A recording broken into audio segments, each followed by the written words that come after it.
Jadi ketemu sesuatu yang tidak sesuai dengan keinginannya, itu ngomel-ngomel, kalau enggak nyalahin orang, nyari kambing hitam istilahnya.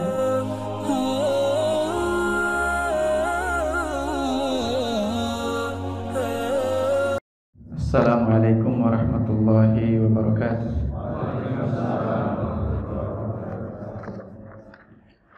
Alhamdulillahi ala na'mai wa syukru lahu ala ahlai. Thumma salatu wassalamu ala ashrafil anbiya'i wa ala afdali awliya'i wa ala al-ali wal ashabi wa ala sa'iril multazimina min atba'i. Asyhadu an la ilaha illallah wahdahu la syarikalah wa asyhadu anna nabiyyana Muhammadan abduhu wa rasuluhu alladzi la nabiyya ba'dah. Fa innahu qad addal amanah wa ballagar risalah wa nasahal ummah wa jahada fi sabilihi haqqa jihadihi hatta tarakana 'alal mahajjatil bayda lailuha kanahariha la yazighu anha illa halik. Allahumma 'allimna bima yanfa'una wanfa'na bima 'allamtana wa zidna ilma. Allahumma inna nas'aluka ilman nafi'a wa rizqan thayyiba wa amalan shalihan mutaqabbalan. Allahumma amin. Hadirin jamaah maghrib yang dirahmati Allah, semoga apa yang kita lakukan dan kita niatkan pada malam hari ini senantiasa dibalas oleh Allah Subhanahu wa taala dengan balasan yang berlipat ganda sesuai dengan apa yang dijanjikan oleh Allah itu sendiri dan Rasulnya Sallallahu Alaihi Wasallam. Amin ya Rabbal Alamin. Semoga yang hadir di tempat ini senantiasa diberi keberkahan oleh Allah, disertai keberkahan dalam keluarganya, pekerjaannya, semua aktivitasnya, dan mudah-mudahan senantiasa sehat selalu. Amin ya Rabbal Alamin. InsyaAllah sebelum kita masuk ke surah yang berikutnya, yaitu surah Al-Qadr, kita akan selesaikan dulu surah Al-Bayyinah. Pertama kita akan lihat dulu hadis-hadis terkait dengan apa yang kita sampaikan, bahwa manusia itu jika mereka beriman dengan sebenar-benarnya iman, manusia jika beriman dengan sebenar-benarnya iman, maksimal dalam melakukan amal soleh, maka mereka bisa jauh lebih mulia dibandingkan dari para malaikat. Kita akan lihat pertama, ini disampaikan oleh Abu Hurairah sendiri, sahabat Rasulullah Sallallahu Alaihi Wasallam. Beliau mengatakan, "Ata'jabuna min manzilatil malaikati minallah?" Apakah kalian heran, kalian takjub, kagum dengan posisi malaikat di sisi Allah Subhanahu wa taala? Artinya kedekatannya, kemuliaannya, enggak usah heran, kira-kira gitu ya, tidak usah takjub. Kenapa? Kata beliau, walladzi nafsi biyadihi, demi Allah Subhanahu wa taala yang jiwaku berada dalam kuasanya, kata beliau, la manzilatul abdil mu'mini indallahi yaumal qiyamati a'zamu min manzilati malak. Kata beliau, sungguh posisi orang-orang beriman atau hamba yang beriman di hari kiamat kelak itu lebih mulia dibandingkan dari posisi malaikat. Ini kata Abu Hurairah radhiyallahu anhu. Ini hadis pertama. Lalu hadis yang kedua ini dari Aisyah. Suatu ketika Aisyah radhiyallahu anha bertanya kepada Rasulullah sallallahu alaihi wasallam. Kata beliau, "Ya Rasulullah, man akramul khalqi 'alallahi?" Wahai Rasulullah, siapakah makhluk? Nah, ini kata Aisyah, makhluk. Jadi tidak terbatas, semua ciptaan Allah. Siapakah, kata beliau, makhluk yang paling mulia di sisi Allah Subhanahu wa taala? Maka dijawab oleh Rasulullah sallallahu alaihi wasallam. Beliau mengatakan, "Ya Aisyah, wahai Aisyah, ama taqra'ina innal ladzina amanu wa 'amilus solihati ulaika hum khairul bariyah." Wahai Aisyah, tidakkah kamu baca firman Allah Subhanahu wa taala yang mengatakan walladzina amanu, innal ladzina amanu, sesungguhnya orang-orang yang beriman, wa 'amilus solihat, dan beramal soleh, ulaika hum khairul bariyah, mereka adalah sebaik-baiknya makhluk. Jadi memang benar Dari jawaban Rasulullah di dalam hadis ini jelas nyata bahwa orang beriman, hamba yang beriman dan beramal soleh itu bisa jauh lebih mulia dibandingkan daripada para malaikat. Mudah-mudahan kita yang hadir di sini dengan apa yang kita lakukan di malam hari ini senantiasa menghantarkan kita mencapai derajat hamba yang beriman di sisi Allah yang jauh lebih mulia dibandingkan dari para malaikat. Amin ya rabbal alamin. Selanjutnya hadis yang berikutnya dikatakan bahwa ketika Rasulullah Shallallahu Alaihi Wasallam datang, ini bagi para sahabat manapun pada saat itu, ketika Rasulullah Shallallahu Alaihi Wasallam datang, itu pasti mereka akan katakan qad jaa khairul bariyah. Mereka pasti katakan telah datang khairul bariyah, sebaik-baiknya makhluk. Nah, itu artinya yang dimaksud dengan khairul bariyah ya Rasulullah Sallallahu Alaihi Wasallam. Nah, selanjutnya hadis yang terakhir, Rasulullah Sallallahu Alaihi Wasallam ketika turun ayat yang mengatakan innal ladzina amanu wa amilus solihati ulaika hum khairul bariyah, beliau mengatakan kepada Ali bin Abi Thalib, kata beliau Sallallahu Alaihi Wasallam, huwa anta wa syi'atuka yaumal qiyamati radina mardina. Yang dimaksud dengan ayat ini kata Rasulullah adalah Anda wahai Ali bin Abi Thalib dan sahabat-sahabat Anda di hari kiamat nanti radina mardin. Jadi dalam keadaan ridho dan diridhoi oleh Allah Subhanahu tabaraka wa taala. Ini hadis-hadis yang menunjukkan bahwa khairul bariyah itu adalah sebaik-baiknya makhluk, dan kalau kita menjadi bagian dari orang-orang beriman dan beramal soleh, insyaallah kita akan menjadi sebaik-baiknya makhluk di sisi Allah Subhanahu wa ta'ala. Selanjutnya Allah kemudian melanjutkan firman-Nya dengan mengatakan jazaohum 'inda rabbihim, jazaohum balasan mereka khairul bariyah tadi itu orang-orang beriman dan beramal soleh, 'inda rabbihim di sisi Tuhan mereka balasannya adalah jannatu adn, surga Aden. Nah, pertanyaannya surga Aden itu surga nomor berapa? Atau surga Aden itu nomor berapa? Nah, para mufassirin mengatakan surga Aden itu dari kata adana. Nah, adana itu artinya adalah tengah-tengah, inti. Itu adana. Jadi yang paling tengah, yang paling pusat itu Aden namanya. Nah, makanya di dalam bumi ini itu ada yang disebut ma'din. Ma'din itu artinya apa? Besi. Kalau bukan besi apa? Tembaga ya. Bukan tembaga, apa sih? Intinya mulai dari besi, kemudian yang macam-macamnya itulah, itu disebut ma'din semuanya. Kenapa disebut ma'din? Karena dia berada di perut bumi. Sumbernya itu berasal dari perut bumi, itu disebut ma'din. Nah, kata Aden itu artinya adalah pusat. Aden itu artinya tengah-tengah. Maka jannatu Aden itu artinya surga yang posisinya paling tengah. Orang-orang yang beriman nanti akan berada di sana. Ya bisa ditahu sendiri kalau posisinya paling tengah. Itu sudah paling enak itu. Meskipun yang tertinggi nantinya menurut Rasulullah Sallallahu Alaihi Wasallam disebut sebagai Jannat Al-Firdaus, surga Firdaus. Selanjutnya yang perlu kita perhatikan dari ayat ini, Allah katakan Jannatu Aden. Jannat ini bentuk jamak, bukan bentuk tunggal. Kalau bentuk tunggalnya adalah jannatun, itu bentuk tunggalnya. Nah, di sini dibikin jamak oleh Allah, bentuknya disebut jamak muannats salim. Nah, pertanyaannya kenapa Jannatu Aden Allah menyebutkannya dalam bentuk jamak? Nah, dari sini juga kita bisa pahami bahwa yang namanya surga dengan masing-masing tingkatannya itu banyak. Jadi surga Firdaus itu banyak. Kenapa? Nanti penghuninya juga banyak. Cuman memang dari sisi masing-masing surga itu memang kelasnya ya sama. Untuk Firdaus ya kelasnya Firdaus, Jannatu Aden ya surga Aden, tapi tidak hanya satu. Bukan berarti nanti hanya akan ada satu kemudian semuanya ngumpul di situ, enggak. Ya apalagi kalau kita ya nggak kebayang sebetulnya ya.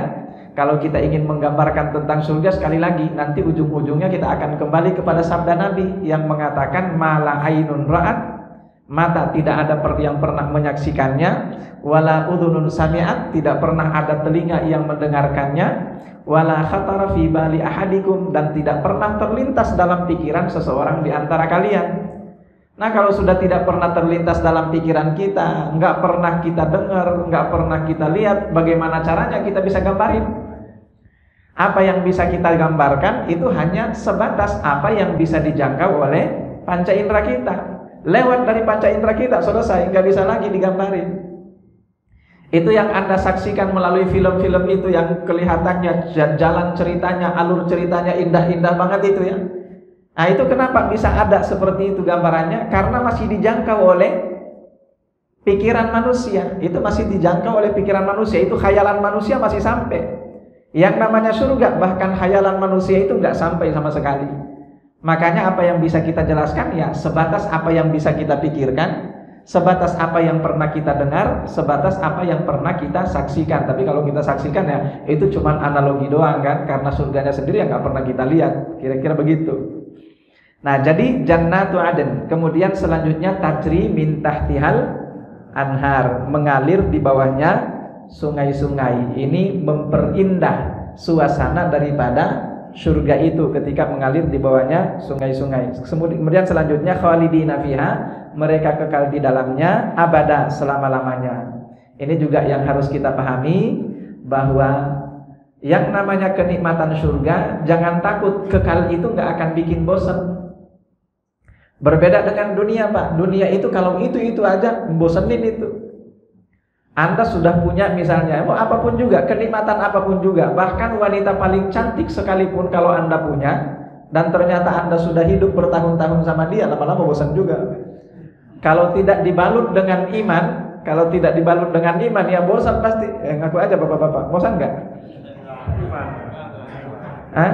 Ya karena ada iman kan, berarti harus mencintai. Gimana ibu-ibu? Ibu-ibu bosan nggak, Bu? Oh enggak bosan. Yang bilang gak bosan ada pasangannya di sebelah. Ini saya kebetulan istrinya gak hadir. Tapi nanti pas disimak juga lewat sini. Jadi ingat sekali lagi, yang namanya kenikmatan surgawi itu makin kekal, makin nikmat.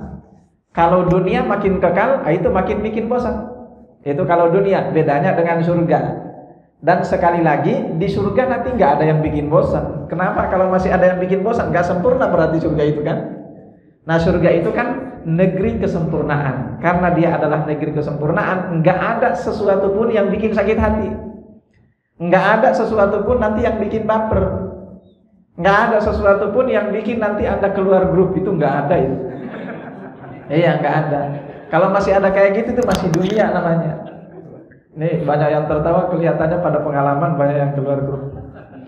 Jadi itulah surga ya, khalidina fiha abada. Selanjutnya radhiyallahu anhum, Allah subhanahu wa ta'ala ridho terhadap mereka. Ini maksudnya apa? Ya ridho terhadap mereka dengan ridhonya Allah karena amal soleh atau iman dan amal soleh yang mereka lakukan sepanjang hidup mereka di dunia. Iman dan amal soleh yang maksimal ya, sesuai dengan kemampuan. Tidak harus menjadi orang yang serba suci seperti kita sampaikan pada pertemuan sebelumnya. Enggak. Kita manusia ini ya pasti berbuat dosa, tapi diusahakan semaksimal mungkin kita menghindari dosa. Kalaupun misalnya ada dosa yang kita lakukan, segera untuk bertaubat. Nah, sekali lagi, meskipun kita masih melakukan dosa, itu tidak sama sekali akan menjadikan kita termasuk bagian dari orang yang tidak mendapatkan jannatu adn ini. Insya Allah selama kita maksimal melakukan amal soleh, insya Allah kita pasti akan mendapatkan itu. Amin ya Rabbal alamin. Jadi radhiyallahu anhum wa radu anhu, dan mereka juga ridho terhadap Allah subhanahu wa ta'ala. Ridhonya mereka terhadap Allah itu ada dua. Pertama, ridhonya di dunia. Ridhonya di dunia karena kenapa? Ya namanya kita di dunia ini berat, Pak, untuk jadi orang beriman. Berat jadi orang beriman di dunia ini. Itu serba mengekang, serba kita kekang hawa nafsu kita. Ini hawa nafsu mengatakan Anda melakukan A, tapi Anda kekang yang harus Anda lakukan B. Segala sesuatunya seperti itu. Nah makanya ini kan ada yang istilahnya sabar ya. Sabar itu, sabar dalam mentaati Allah, itu butuh kesabaran, Pak. Yang kedua, sabar di dalam meninggalkan maksiat, itu juga butuh kesabaran. Yang ketiga, sabar dalam menerima semua ketentuan Allah Subhanahu wa Ta'ala.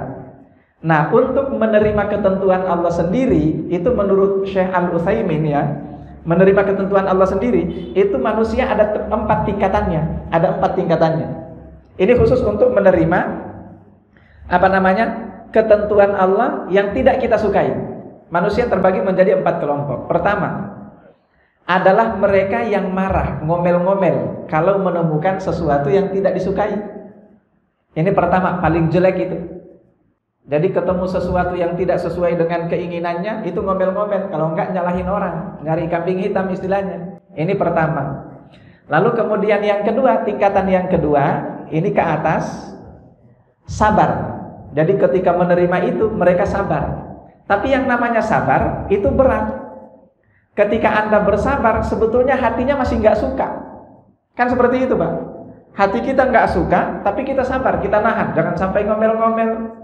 Ya kita harus terima ya, mau gimana lagi, mau tidak mau, istilahnya gitu kan. Suka nggak suka ya harus diterima. Itu namanya sabar. Ya sabar juga nanti ada tingkatannya masing-masing kan. Itu namanya sabar. Tapi ternyata sabar ini dalam menerima ketentuan Allah yang tidak kita sukai, itu masih tingkat kedua. Lalu kemudian tingkat yang ketiga, ini lebih baik lagi. Siapakah mereka? Mereka adalah orang-orang yang ridho. Yang namanya ridho, itu artinya hatinya juga sudah plong. Ya biarin aja, mau BBM naik lagi ya nggak masalah. Naik terus BBM. Naik terus. Ini kalau kita ngomongin soal BBM, panjang lagi ceritanya. Nah, jadi intinya mereka apapun kejadiannya mereka nggak pernah. Intinya ridho, pokoknya selalu terima. Itu namanya ridho.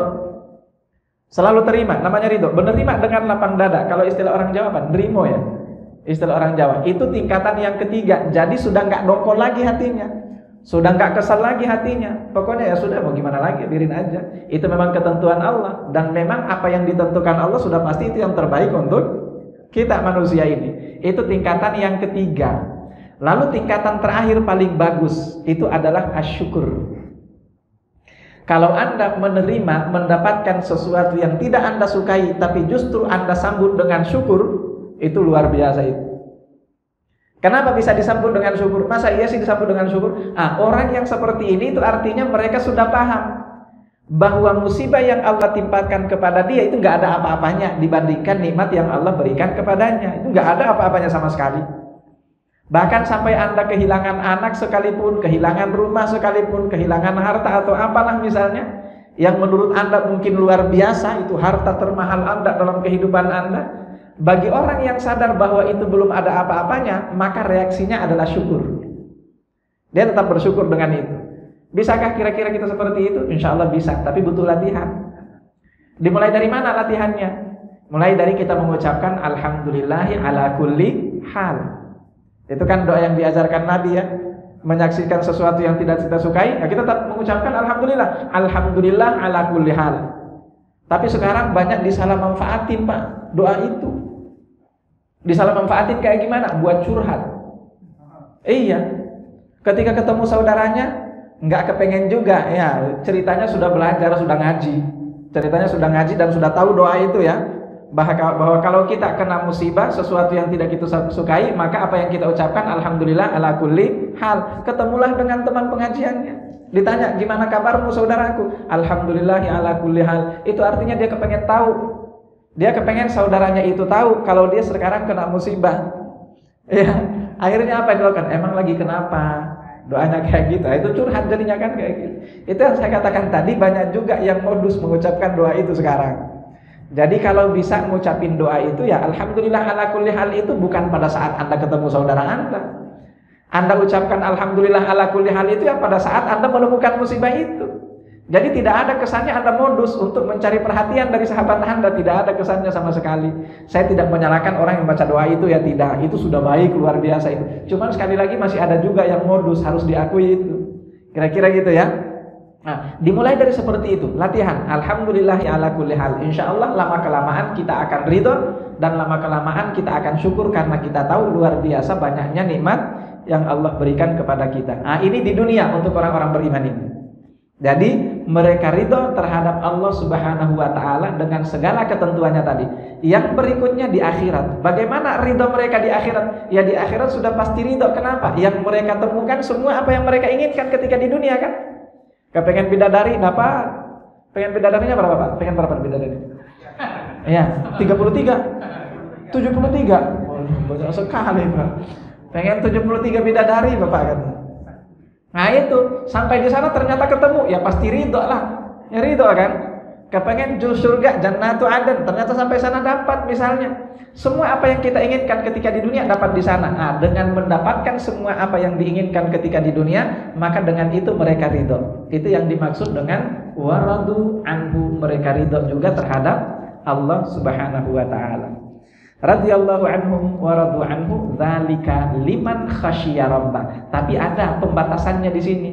Dzalika yang kayak gitu itu khusus untuk siapa? Liman khasyiya rabbah, bagi mereka yang takut terhadap Tuhannya.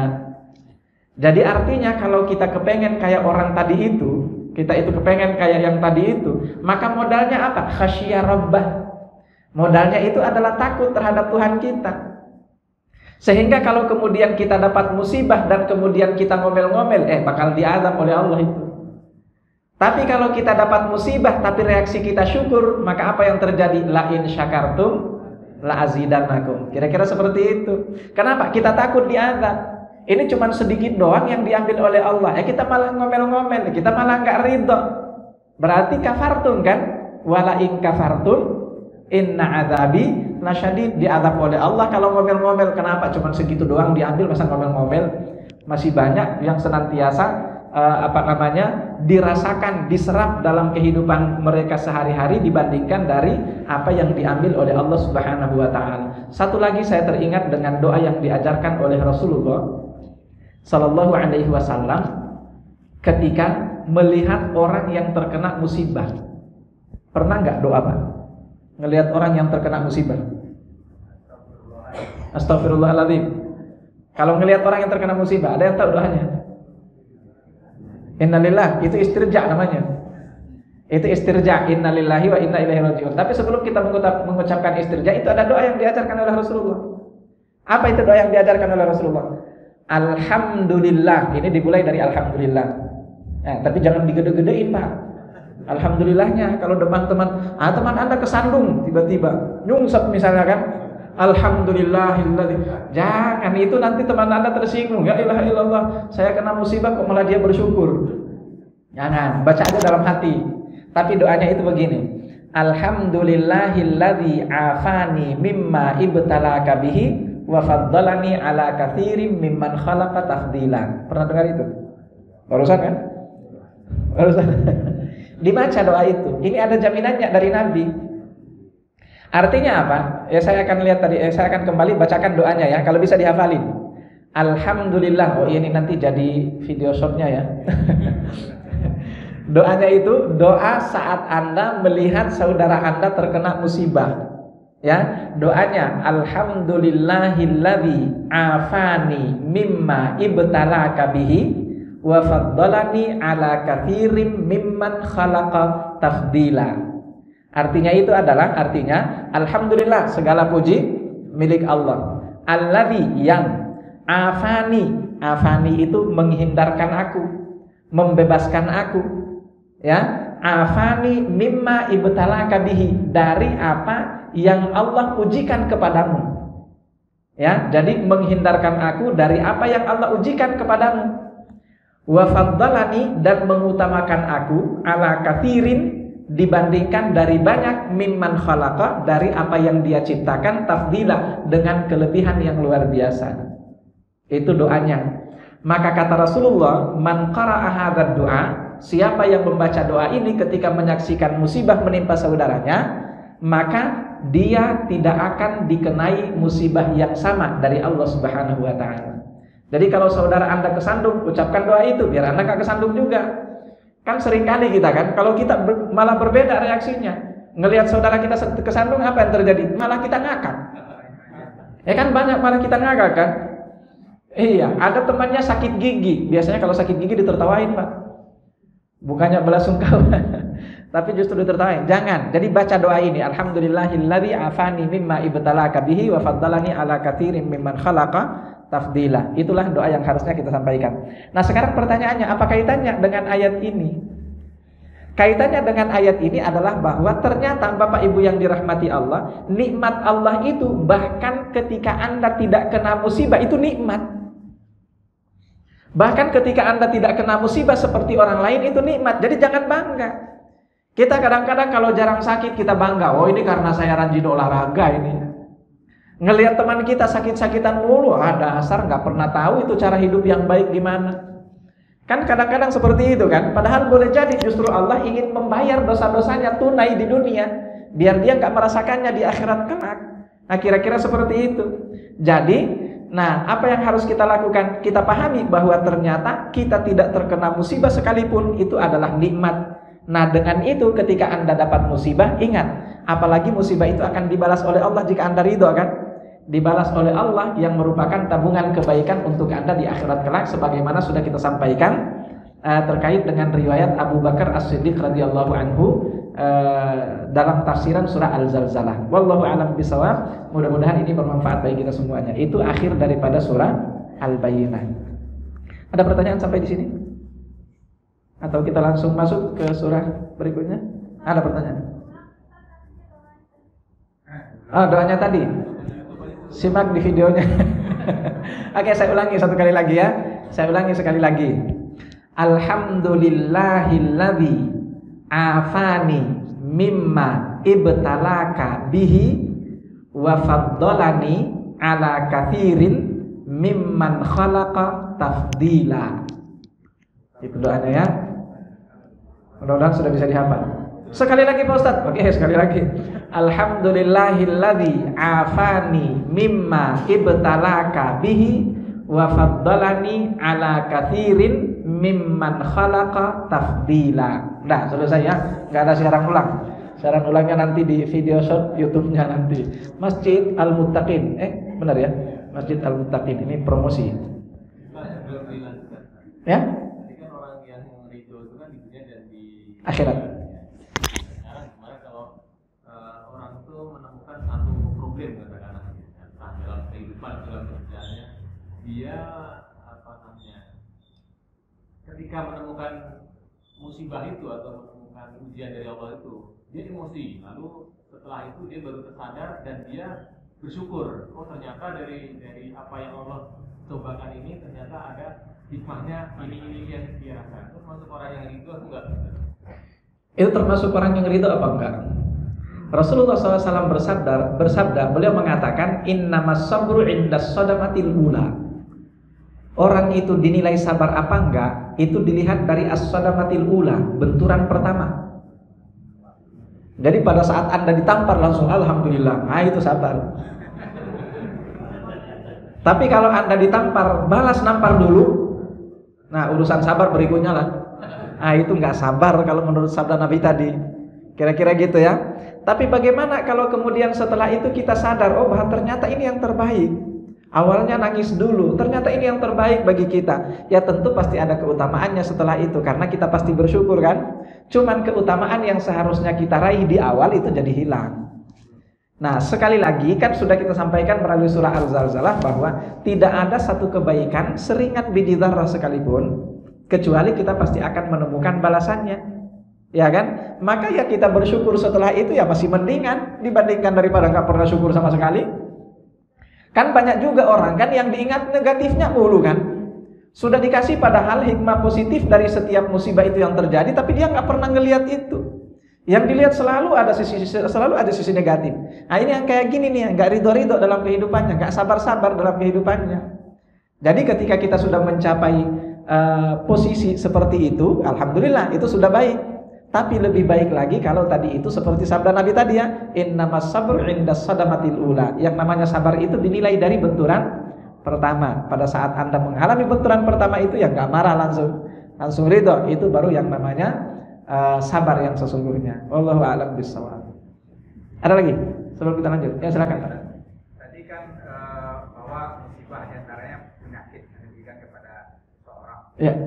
Jadi kan itu bisa aja itu penghapus dosa. Ya. Apakah kita berobat, artinya ingin sembuh, itu upaya itu diperbolehkan.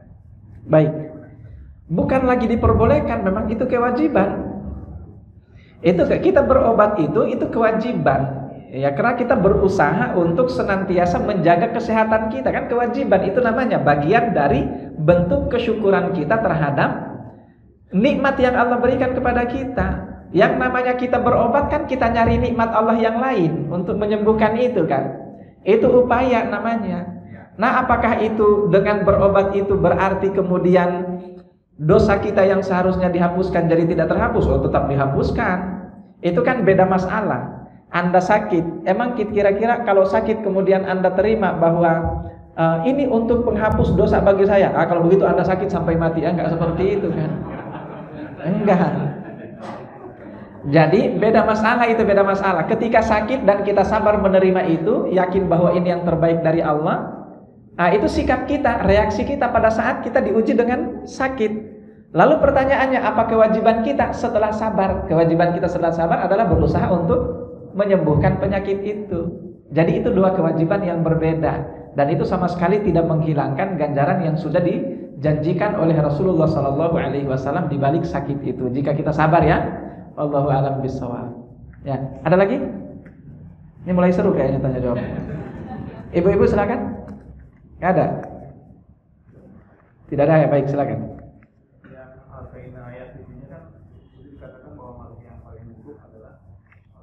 Ya. Bagaimana kita menyikapi hal itu dikaitkan dengan, apakah bisa dikaitkan dengan Al-Maidah ayat 51 itu? Al-Maidah ayat 51 itu bunyinya, yang ini janganlah memilih kafir itu. baik. Jadi yang harus kita pahami dari ayat ini bahwa itu adalah penilaian Allah terhadap orang-orang kafir. Penilaian Allah terhadap orang kafir itu bukan perintah bahwa kita harus menyikapi mereka seperti itu. Bisa dipahami kira-kira? Itu bukan perintah bahwa kita harus menyikapi karena mereka ini syarrul bariyah, udah kita perlakukan mereka seperti syarrul bariyah, enggak. Itu nilai mereka, itu derajat mereka, tingkat kehinaan mereka di mata Allah Subhanahu wa taala. Nah, sekarang pertanyaannya, lalu apa yang menjadi sikap kita? Sikap kita kembali kepada kewajiban kita itu apa? Terhadap orang-orang kafir, bagaimana kewajiban kita? Ya, meskipun dia misalnya nilainya kayak gini di sisi Allah, tapi kan perintahnya seperti apa? Kalau dia kafir, namanya kafir apa misalnya? Zimmi. Kafir zimmi itu kafir yang hidup bersama dengan kita. Ya, hak-hak mereka tetap dikasih. Pergaulan sehari-hari, bermuamalah, interaksi, yang penting jangan ikutan ibadah misalnya, tetap kita berlaku baik terhadap mereka. Nah, jangan mentang-mentang kemudian dikatakan ulaika hum syarrul bariyah, lantas kemudian kita jadikan nilai mereka perlakukan mereka seperti memang syarrul bariyah. Enggak. Sekali lagi itu nilai, itu posisi, itu derajat, mereka dinilai oleh Allah seperti itu, tapi bukan merupakan perintah dari Allah untuk memperlakukan mereka seperti itu. Bisa dipahami kira-kira? Kira-kira gitu ya. Repot juga urusannya kalau kayak gitu. Ya, kalau gitu repot urusannya, nanti bakalan berantem mulu itu sama orang kafir kayak gitu. Tidak.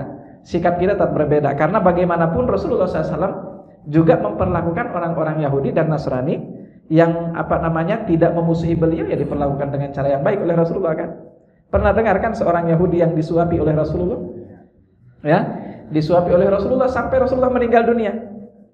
Ya, ketika Rasulullah meninggal dunia kan dicariin sama Yahudi itu, digantikan oleh Abu Bakar. Tapi ketika digantikan oleh Abu Bakar, ternyata Yahudi ini tahu. Yahudi itu buta ya. Dia buta. Yahudi ini tahu, ini bukan yang selama ini nyuapin saya ini. Ini berbeda. Ini setidaknya merupakan gambaran bagi kita bahwa tadi itu yang syarrul bariyah itu nilai mereka di mata Allah. Tapi bagaimana kita bersikap terhadap mereka sesuai dengan apa yang dituntunkan oleh Allah melalui Al-Quran dan Rasulnya Shallallahu Alaihi Wasallam melalui sabda-sabda beliau. Bisa dipahami? Ya, Allahu a'lam bishawab. Ada lagi? Ini kalau ada lagi nggak apa-apa, kita lanjutkan diskusi sampai selesai waktunya. Nggak ada? Tidak ada. Silakan. Ya. Allah menunjukkan wujudnya ketika ujian dan kumpul di surga itu gimana tuh? Kalau itu saya kurang hafal redaksinya, jadi mohon maaf. Mohon maaf saya tidak bisa. Harus saya cari lagi ya. Harus saya cari lagi tradisinya. Mohon maaf. Tapi intinya salah satu di antara kutipan yang menjelaskan tentang itu bahwa nanti seperti kita melihat bulan, seperti melihat bulan. Bukan wujudnya itu seperti bulan, tidak. Tapi bagaimana kita melihat Allah Subhanahu wa taala itu seperti kita melihat bulan. Dan itu tidak diperoleh oleh semua umat orang-orang beriman, enggak. Itu hanya kelompok tertentu dari orang-orang beriman. Para ulama mengatakan itu yang dimaksud oleh firman Allah Subhanahu wa taala, lilladzina ahsanul husna wa ziyadah. Bagi orang-orang yang melakukan kebaikan itu akan mendapatkan al-husna. Husna itu adalah surga. Wa ziyadah, dan tambahan. Tambahannya apa? Tambahannya adalah ru'yatullah, melihat wajah Allah Subhanahu tabaraka wa taala. Tapi seperti apa modelnya wallahu alam, enggak pernah dijelaskan sama sekali. Kira-kira gitu ya. Wallahu alam bisawab. Ada lagi pertanyaan, silakan. Ya. Yang itu kan Allah ridho terhadap kita ridho terhadap Allah. Jadi apakah ada yang penghuni surga yang tidak mendapat ridho? Kalau misalnya tidak mendapat itu kenapa? Maksudnya tidak mendapat ridho dari Allah atau mereka tidak ridho? Jadi sebetulnya kesimpulannya setiap penghuni surga sudah pasti ridho dan diridhoi. Kalau penghuni surga. Nah, tadi itu kita cuma membagi makna daripada mereka ridho itu. Itu maknanya ada dua, ridho ketika di dunia dan ridho ketika di akhirat. Tapi bukan berarti bahwasanya ada kemungkinan tidak ridho juga di akhirat, tidak. Kalau di akhirat sudah pasti ridho. Kenapa? Kalau enggak ridho berarti kan masih ada yang tidak disukai oleh al-anfus, hawa nafsu kita.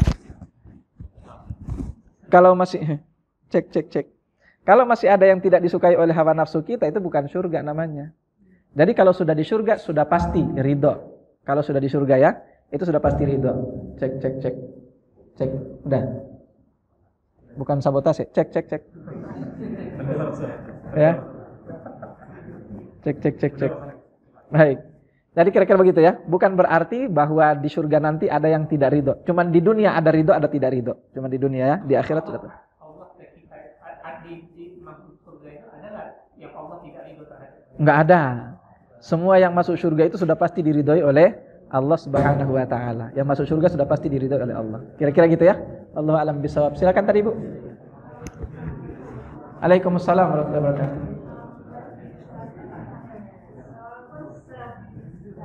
Ya. Gimana? Cek.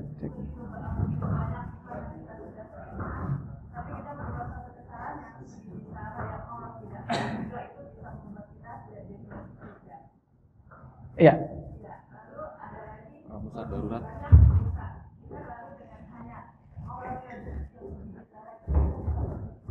Baik. Bagus sekali pertanyaannya. Jadi ini sudah banyak perbuatan baik kita. Tapi tiba-tiba kita rusak dengan nila. Setitik nila, merusak susu sebelanga, misalnya gitu ya. Gara-gara perbuatan dosa itu kemudian kita masuk neraka.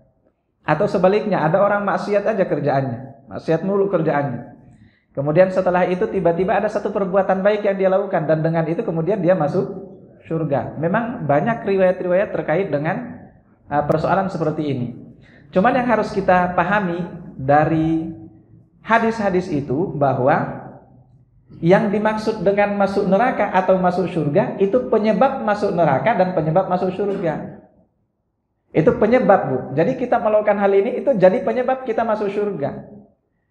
Meskipun memang juga tidak bisa dipungkiri bahwa ada amalan-amalan tertentu di mana amalan itu nanti akan menghapuskan semua dosa masa lalu, itu juga ada.